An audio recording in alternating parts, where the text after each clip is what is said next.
Crazy story today. I stepped out of the house for about 20 minutes to run to the grocery store, and my 13-year-old daughter, who is homeschooled, stayed home with our dog.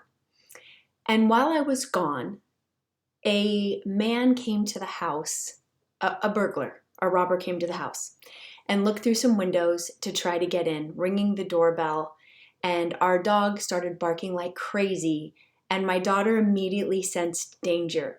We didn't know it was a burglar at first. Somebody was just ringing the doorbell and knocking, and her body went into a complete fight-flight mode. And why I'm sharing this example is she did everything right. She got away from the windows, immediately called me, then called the police, did not answer the door. And why I'm sharing this, what is so important, she's fine, everybody's fine. The cops, we had him identified on our ring, so the cops ended up actually knowing who this person is around town. They've seen him, and he has a history of trying to break into people's homes.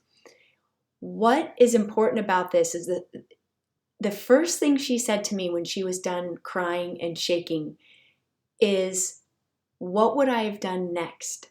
Her body was already showing her a way to safety. She wasn't complete.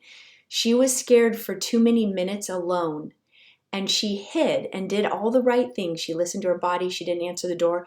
It could have just been a delivery guy, but she knew not to answer the door. And when I saw her, when he left after a few minutes, everything was fine. But he did do a few weird things. He took some rocks, some stones we have by our front door, and he grabbed them and threw them in the other direction at our fountain very angrily. We don't know this person, never seen him. He has a history of doing this kind of thing. He's known, I guess, around town, is what I found out today. But my whole point is, my daughter said, "Mom, what would I have done next? What if he did come inside?" And we planned out an exit strategy where she was hiding and standing in the hallway away from the front door. There's another way she could have gone into the back of the house to get out and go to the neighbors. And we walked through that healthy flight response. What could she have done to get safe and have protection quicker? And as we walked through that, she was able to calm down more and realize that she was safe, because for a few moments there, she felt very scared for her life, as you can imagine a young, newly 13-year-old would feel being home alone, even though I was just right down the street. And I thought that was amazing, that the first thing she wanted to know is, if he did come in, what would I have done? Let's plan it out. That kept her from staying stuck in fear and to knowing she can get away and that she can tap into those resources and have a healthy flight response. Now, this is hard to say, but I do believe everything happens for our growth. And even though today wasn't ideal, it was a good reminder to be smart, to be safe, to not stay stuck in a frozen state in our lives, because that can create more traumas. When we shut down and we get afraid, if you look at the patterns in our lives or whatever stress you may be dealing with, look for how those frequencies keep coming in and ask yourself, where can I get unstuck? In what area of my life? Am I continuing to be bullied?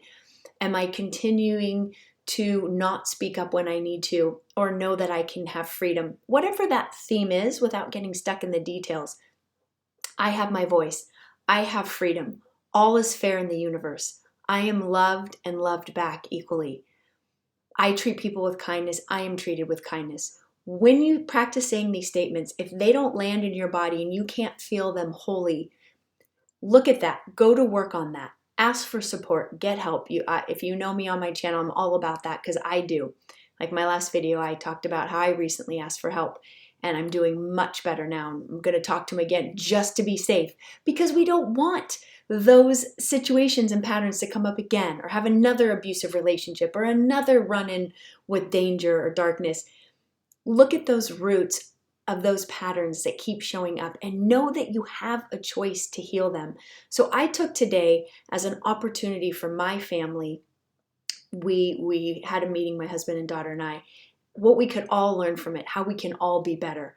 I looked at my faults. We all looked at our faults, meaning where can we grow? Not even necessarily, it doesn't even have to be our faults. It can be, where can I be better and smarter and grow and have good habits and good behaviors in life? Because we draw in the very things we need to get stronger with or clean up. So look at that. Get a journal out. Make a list of, hey, okay, where have I made mistakes in life? Where have I had bad habits? And bad habits go simply back to, the 10 Commandments. Don't lie, don't cheat, don't steal, don't adultery, don't, did I say cheat? Adultery. We can look them up. And then ask yourself, what mistakes have I made? And I've made plenty in my life. I'll make more videos talking about those soon.